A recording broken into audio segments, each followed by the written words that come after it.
Clint Walker, and you're watching GVTV News. Thanks, Clint, and I'm Randy Hansen. In today's World News headlines, thousands protest in Chicago teachers strike. 9/11 responders get coverage for dozens of cancers. And a report says CIA urged the Bush administration to address bin Laden threat. And Gitmo prisoner dies in its cell. And UN rights chief urges both sides of Syria conflict to end attack. Nearly 100 killed in Syria violence. Netanyahu claims U.S. and Israel talks on Iran red lines. And Palestinian protest austerity measures in the West Bank. And thousands of Kuwaitis protest ruling monarchy. And fired Ohio election officials sue for reinstatement.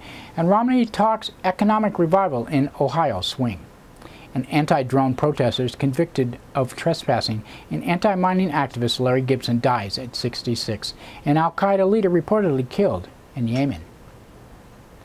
GVTV News is broadcast on Grass Valley Television, a division of Rural Counties Television Network, whose focus is on community involvement, and we also air on NCTV. But before these stories, GVTV News would like to thank one of our underwriters who supports your only visual video news media in Nevada County. That's right, it's us, GVTV News.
In today's first world news story, thousands of teachers, parents, and students marched in the streets of Chicago on Monday, opening day of the city's first public school strike in a quarter century. Almost 30,000 teachers and their support staff have walked out over reforms sought by Chicago Mayor Rahm Emanuel. The Chicago Teachers Union called the strike Sunday night after months of negotiations failed to resolve demands for pay raises, better classroom conditions, and job security and evaluations.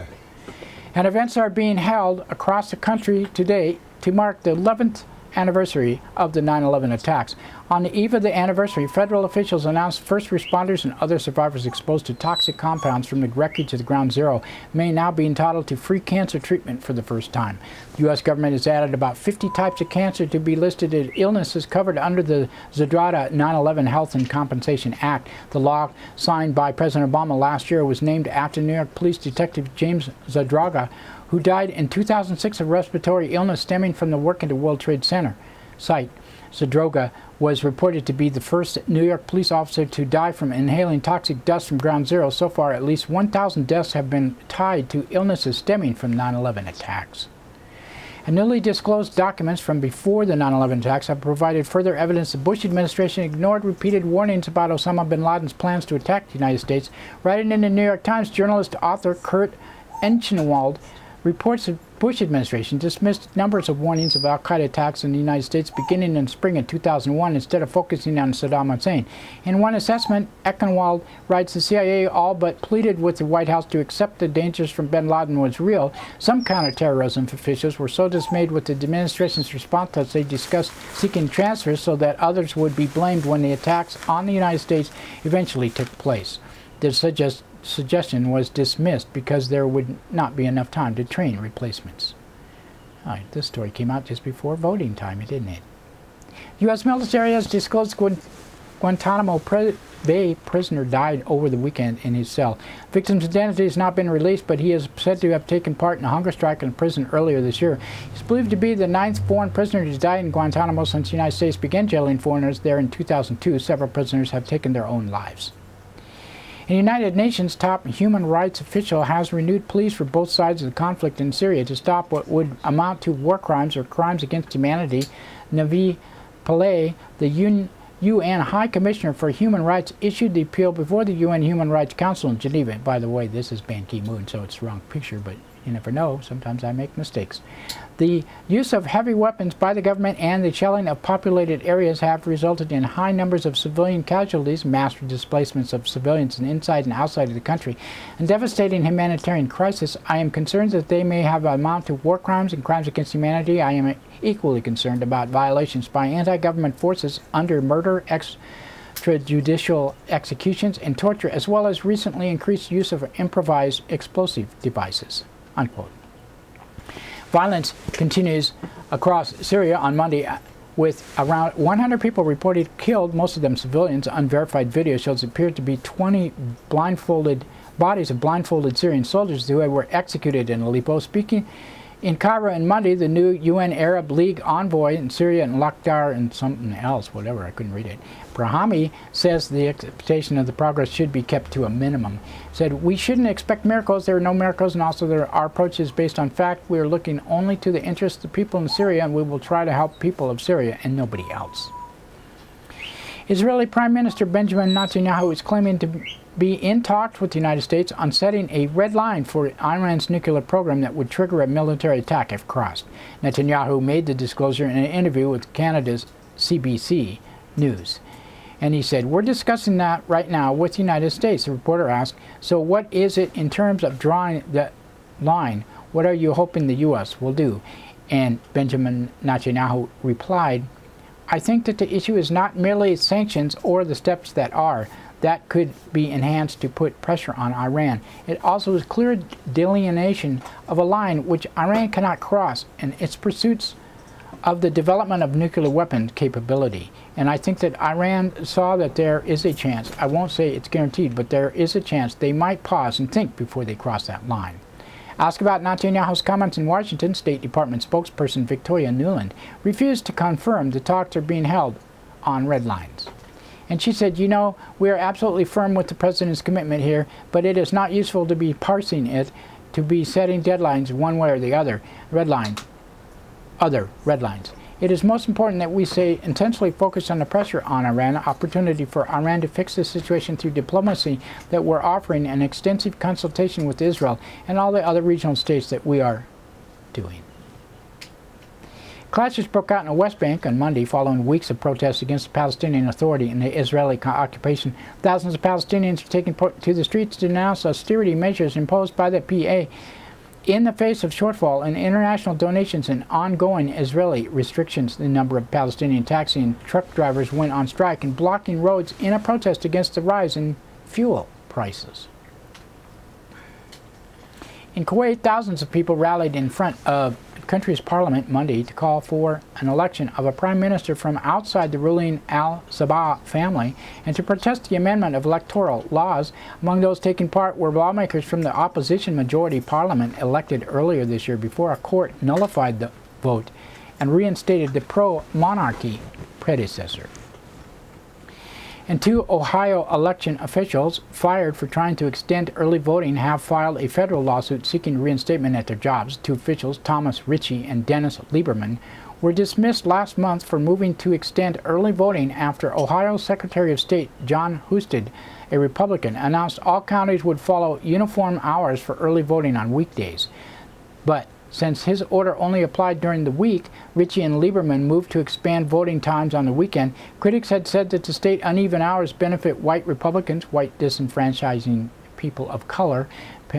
President Obama won Montgomery County in 2008. A federal judge struck down Ohio's effort to prevent early voting the weekend before the election last month, but Ohio has filed an appeal.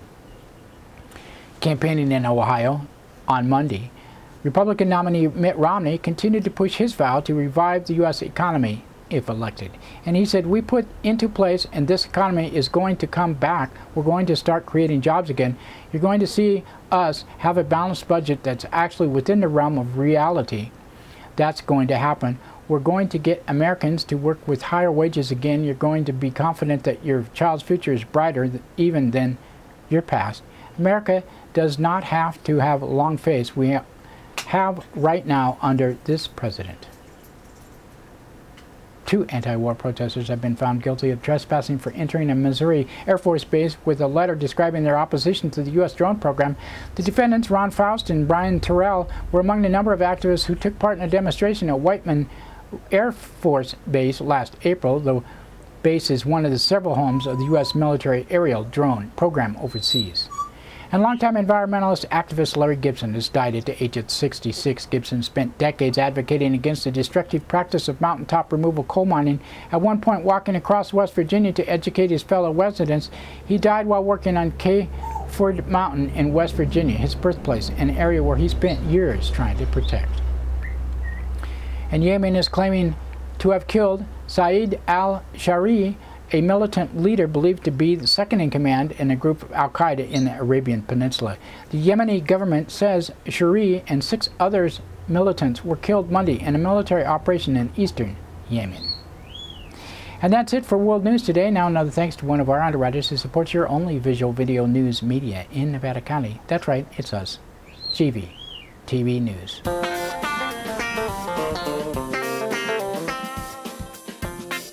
Soundcheck Music Center, the rock and roll connection. We have guitars, amps, drum equipment, sound accessories, lessons, and repairs. We are located at 671 Maltman Drive, Grass Valley. 530-272-7236, open 7 days a week.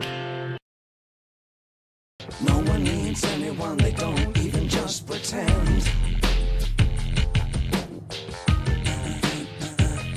Jonas an American. I'm afraid of Americans. I'm afraid of the world. I'm afraid I can't help it. I'm afraid I can't. I'm afraid of Americans. I'm afraid of the world. I'm afraid I can't. That's right, it's time for the police blotter, and pictures in the blotter not from these actual events but used for visual aid only. These public records are obtained from daily logs issued from the Nevada County Law Enforcement. Nevada County Sheriff's Office on Friday, 8:46 a.m. A report was taken from Mack Road of a woman that stole a snowboard. At 9:06 a.m. a report was taken from 18,000 block of Fay Ridge Court of a dog attacking and killing a fawn. At 10:16 a.m. a report was taken from 10,000 block of Walker Drive of trespassing. At 11 a.m. a report was taken from 14,000 block of Pleasant Valley Road of vandalism. At 11:24 a.m. a report was taken from 10,000 block of Banner Lava Cap Road of vandalism to a political sign. At 11:25 a.m. a report was taken from U.S. Forest Service of information about a large rave that was occurring that afternoon off Maybert Road. The suspect was known for extensive drug use. In 1:09 p.m. a report was taken at Rector and Rock Creek roads of that dogs were attacking chickens. In 1:32 p.m. a woman from 17,000 block of Dugan's Road of vandalism and a burglary to a residence. In 1:39 p.m. a report was taken from 10,000 block of Valley Drive of a physical fight involving a man and a woman. The man was arrested on suspicion of spousal abuse. At 2:29 p.m. a report was taken from 15,000 block of Mount Olive Road of a woman wearing gypsy clothing and excessive makeup was yelling continent names out the window and trying to lure children into a vehicle. At 3:29 p.m. a report was taken from 12,000 block of McCourtney Road of a juvenile that had been talking about possibly using a gun on a school campus. And 3:42 p.m. a report was taken from 17,000 block of Jayhawk Drive of theft of a ring. At 6:34 p.m. a man from 15,000 block of Magnolia Road said a person was throwing trash in his front yard every morning. At 7:04 p.m. a report was taken from 25,000 block of Long Court of vandalism and a possible attempted burglary. At 9:05 p.m. a report was taken from 10,000 block of Comby Road of a physical fight involving 6 people. No one was located. At 10:40 p.m. a report was taken from North Cherry Creek Road of people growing marijuana. Can you imagine that in this county? Saturday, 12:47 a.m. a report was taken from Bear River High School of a burglary to a vehicle.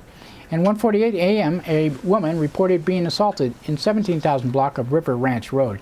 And 2:39 a.m. a woman from 20,000 block of Scottsflat Road reported extremely drunken men threatening to kill cops. And 2:55 a.m. a report was taken from 10,000 block of Adams Avenue of a physical fight that had lasted for an hour. Woman was arrested on an out-of-county warrant.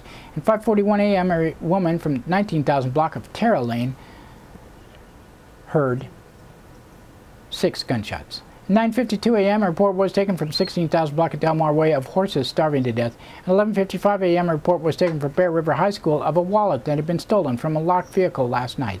And 12:56 p.m. a report was taken from 16,000 block of Round Valley Drive with 2 donkeys on the lam. And 2:56 p.m. a report was taken from Independence Trail of an extremely drunken hiker making his way out of a canyon. A man was arrested on suspicion of being drunk in public. And 4:27 p.m. a report was taken from 12,000 block of Ranchero Way of promiscuous shooting. And 4:58 p.m. a report was taken from 23,000 block of Dark Horse Drive of 2 men in a vehicle spinning donuts, then firing shots from the vehicle before fleeing. Felony traffic stop was made at Placer County Sheriff deputies, but no weapon was found. 5:18 p.m. a man from Pioneer and Rough and Ready Roads reported a man wouldn't let him move a grader. Second caller reported the first caller was blocking the road. All parties were advised to remain separated.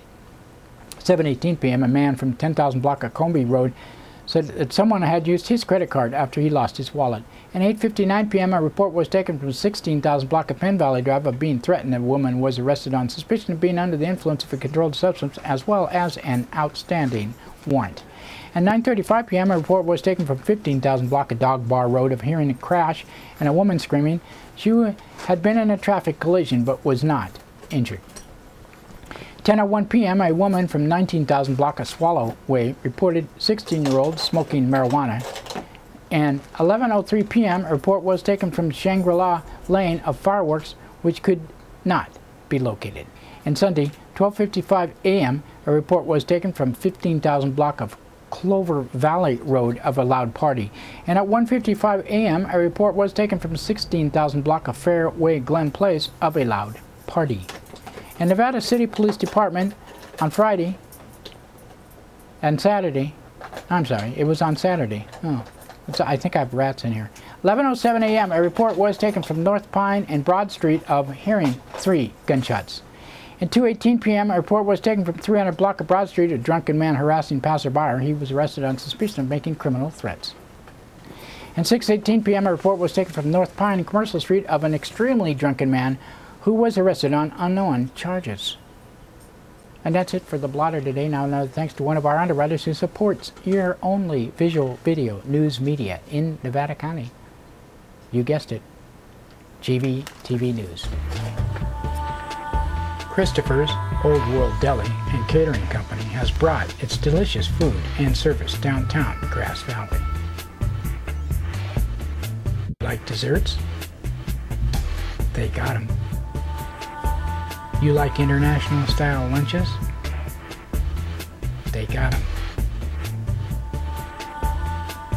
Christopher's Deli and Catering for parties, get-togethers, weddings, or whatever.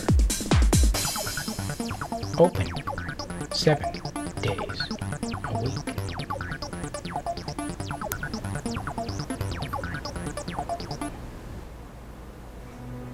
In today's local news headlines, Italian Festa 2012 hits Nevada County, bada bing. And bring the limo around to the rear, Willie Nelson and Merle Haggard. And Ray Diggins, the godfather of Thursday Night Markets, comments. In a story written by myself, Randy Hansen, well, it's that time of the year again, and all those in the know are ready to venture down to Penn Valley this weekend to the Italian Festa 2012. Featuring headliners Frank Ritchie and Chris Gardner, this 2-day giant Italian event has been the talk of the town for the last few years.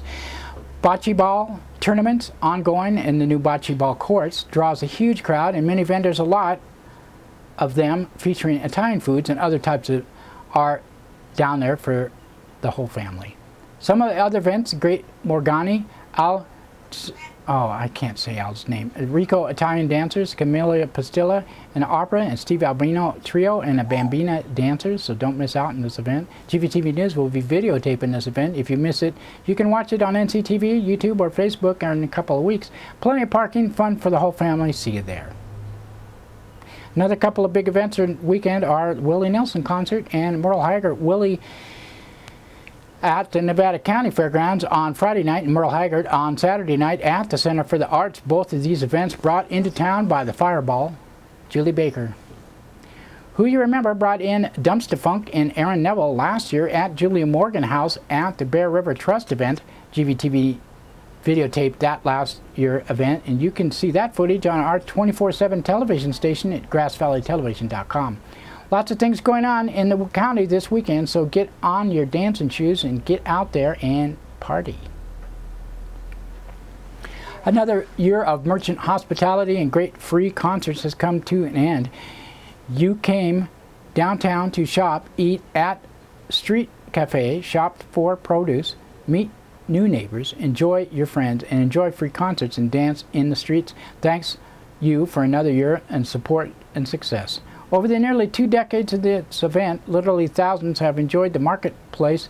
Families that once brought their kids downtown in strollers now do the same with their grandkids. We've seen youth grow, create, organize their own NEO, and start many businesses, some downtown. Without the entire community, including the youth, there would be no Thursday night market. And this story is written by Ray Diggins. In the beginning, 20 years ago, Marketplace was first imagined by the merchants to be a free summertime event and an expression of heritage of hometown hospitality.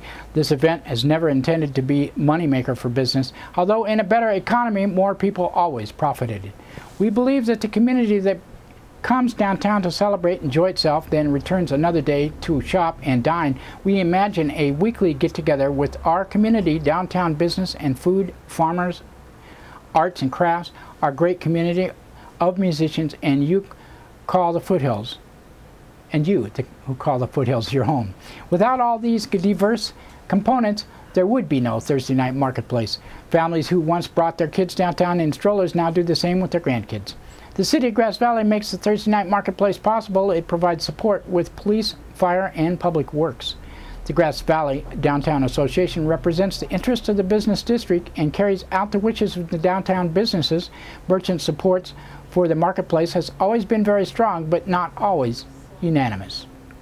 The idea that several blocks of downtown merchants would invite farmers, art makers, and other business downtown to share the street probably does not make obvious fiduciary sense.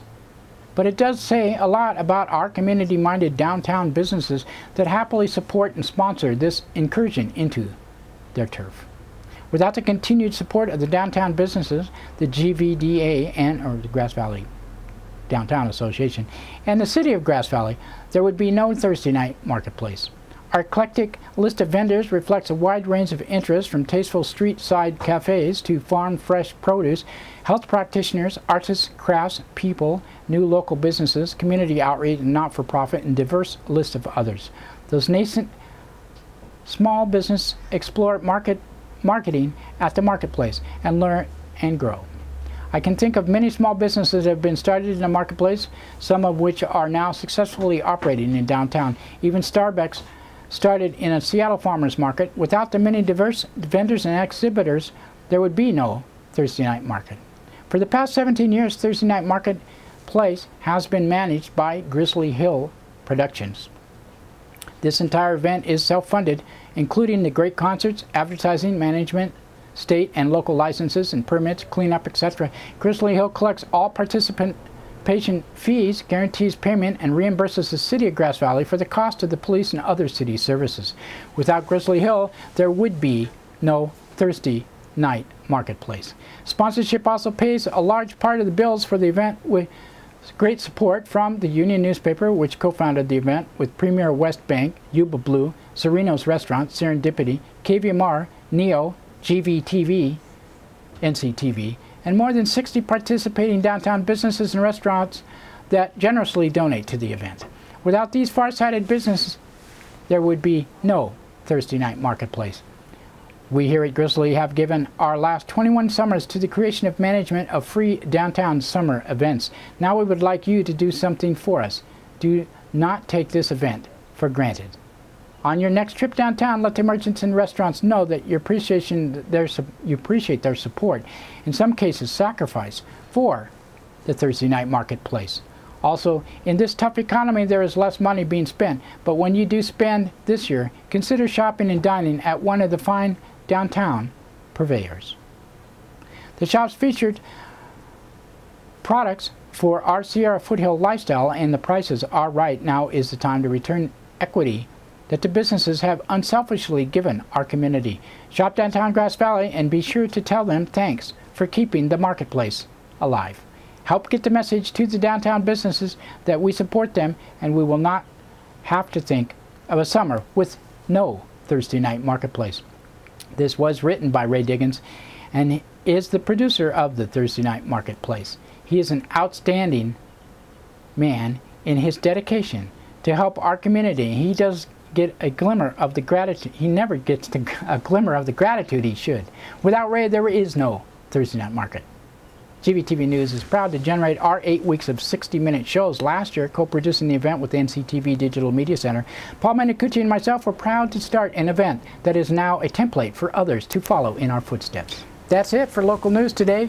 We would like to thank Amy Goodman, Reuters, Associated Press, Ubinet, Sierra Foothills Report, the Union, local law enforcement, and others for the sourcing of our news, and you for watching. Remember, we are the only visual video news media in Nevada County, and we are free for you to watch 7 days a week. If you have local stories and would like to have them aired on our news, please email us with limit the story to 750 words, and if you have pictures, please include them in the email to grassvalleytelevision@gmail.com. Please include some type of contact information for verification of facts. You can watch this broadcast on Comcast Cable, NCTV, Channel 11 in Nevada County, 8 a.m., 3 p.m., 7:30 p.m., Monday through Friday, 10:30 a.m., Saturday, and 8 p.m. Sunday, and Suddenlink Channel 16 in Truckee and Alta-Sierra, same times. We also are streamed on the internet, NCTV's Digital Media Center website at nevadacountytv.org and our website, gvtv.org. And don't forget Grass Valley Television, that plays 24/7 on the net, grassvalleytelevision.com. We post to Facebook, YouTube, blip.tv, and many other sites, and have RSS feed and video podcast on iTunes. Just search under video podcast for GVTV News. Grass Valley Television.